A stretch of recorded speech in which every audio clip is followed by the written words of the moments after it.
Millésime. Now repeat yourself. Millésime. Millésime.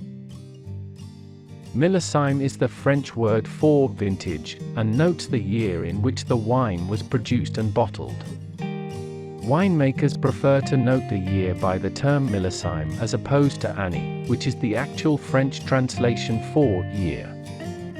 Vintage refers to the date in which grapes are harvested, undergo the vinification process to turn them into wine, and are bottled or stored for additional aging.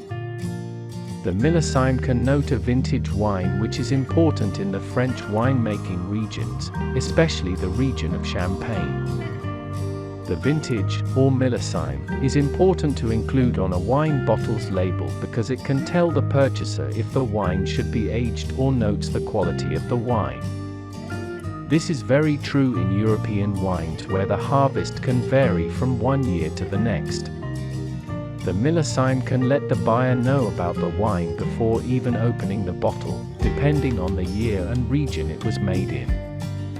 It is also important to specify the Millésime because it can describe the characteristics of the growing season for that year, which can indicate a certain quality and taste.